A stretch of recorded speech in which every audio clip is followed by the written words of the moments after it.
Bé, molt bon dia a totes i a tots. La veritat que deia quin goig que fa veure la sala. Permeteu-me saludar alcaldes, alcaldesses, regidors, regidores i responsables dels diferents projectes d'aquesta primera convocatòria del Pla de Barris. La veritat és que us volem felicitar per la qualitat dels projectes que han merescut aquest finançament, no? En aquesta primera convocatòria. I permeteu-me que faci una petita intervenció sobre el que significa pel Govern de Catalunya el Pla de Barris i l'aposta absolutament estratègica que significa el Pla de Barris pels propers anys. Es basa, com bé sabeu, el Pla de Barris amb el fet de que a través de la transformació urbana siguem capaços de millorar en l'àmbit social o les polítiques d'igualtat per tal d'evitar que la degradació o els entorns que no tinguin un bon nivell de qualitat condicioni les oportunitats dels ciutadans i ciutadanes a Catalunya. Per tant, garantir un bon accés als serveis públics, la qualitat en l'àmbit de l'habitatge, la seguretat, la salut, finalment espais urbans que estiguin en condicions per tal de, com dic, assegurar els drets també dels nostres conciutadans. És un programa que vol recuperar l'esperit del primer Pla de Barris. Jo crec que hi havia un consens molt ampli que aquell Pla de Barris havia estat una gran oportunitat de transformació per molts municipis i viles. Va ser impulsat en aquells moments pel govern de Pasqual Maragall i va continuar amb el govern Montilla i l'hem fet adaptat als reptes que tenim en aquests moments, no només socials i econòmics, sinó també ambientals, reptes que s'han fet ben presents en els últims mesos i anys en els nostres entorns urbans.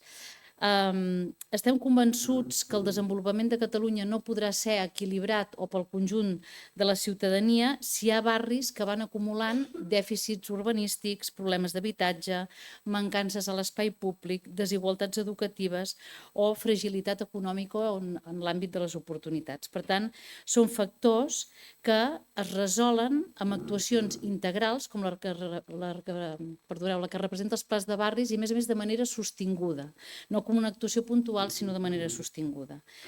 Són intervencions per actuar de manera simultània en la rehabilitació de carrers, en renovar equipaments, en millores d'accessibilitat urbana, per rehabilitar habitatge, per dignificar l'espai públic, per aclarir també en l'àmbit de la mobilitat, per garantir eficiència energètica, per reforçar serveis comunitaris i per dinamitzar també les economies locals. Per tant, conjugar la transformació física dels nostres barris i viles amb polítiques socials i també d'impuls econòmic. El Pla de Barris s'alimenta amb projectes que construïu des del territori, projectes que s'adapten a la realitat específica dels diferents projectes que avui representeu aquí de cada municipi, i aquesta conducció compartida és una de les grans virtuts també del Pla de Barri perquè assegura, primer, que les transformacions tinguin continuïtat i que estiguin arrelades a les necessitats del territori i també amb arrelament, per tant, comunitari. En termes econòmics, el programa té una dimensió rellevant.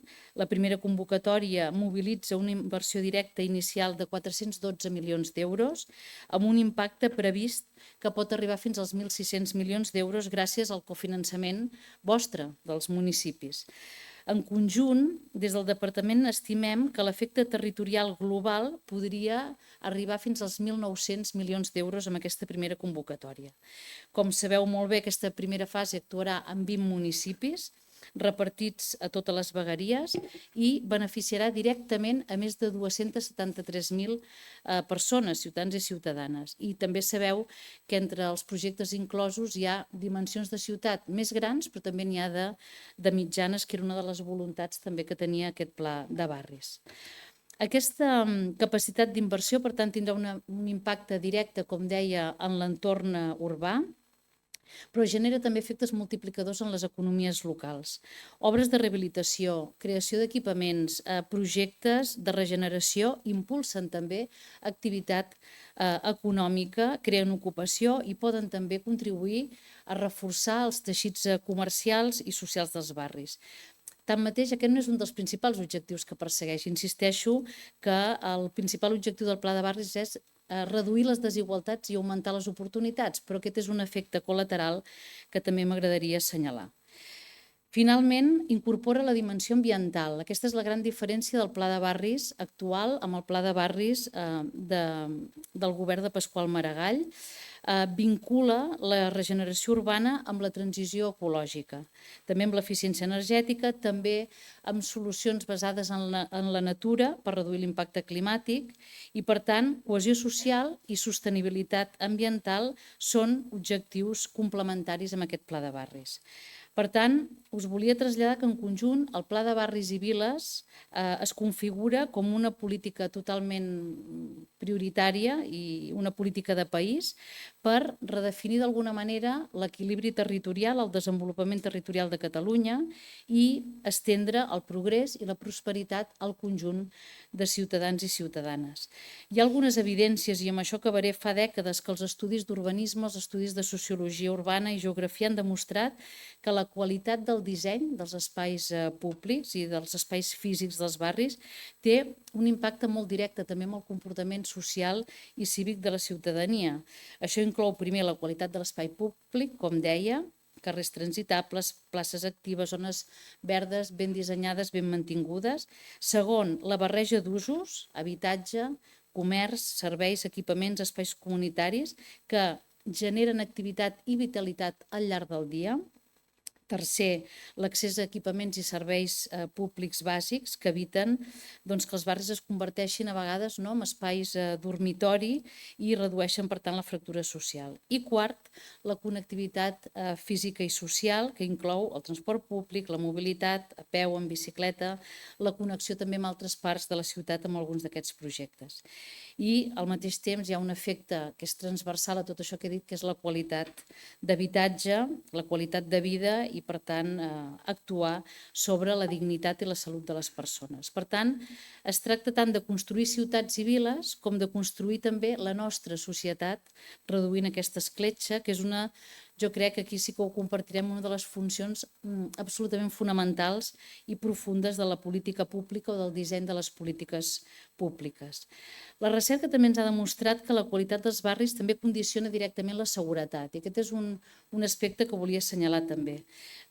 Tenim estudis del marc de la prevenció del crim a través del disseny ambiental que ens evidencien que les millores en l'espai públic, la il·luminació, manteniment d'edificis, visibilitat, barreja d'usos, també redueixen la taxa de delictes i de vandalisme. Desincentiven les conductes incíviques. Per tant, com us deia, vist des d'aquesta perspectiva que us he volgut assenyalar, que lliga amb la visió del primer Pla de Barris, aquesta eina per nosaltres i pel govern s'ha convertit en una eina absolutament estructural de cohesió social i també en l'àmbit de l'urbanisme i de la seguretat.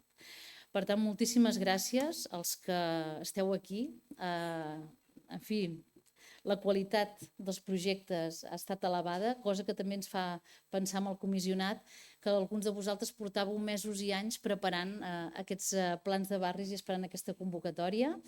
I gràcies, com dic, agraïment i felicitacions. I ara sí, no sé si podrem veure el vídeo, m'agradaria, l'hem preparat, per això deia que l'havia vist, l'hem preparat amb molta estima des del departament perquè sortiu els 20 projectes escollits i per tant crec que si podem val la pena de poder-lo veure. Moltíssimes gràcies.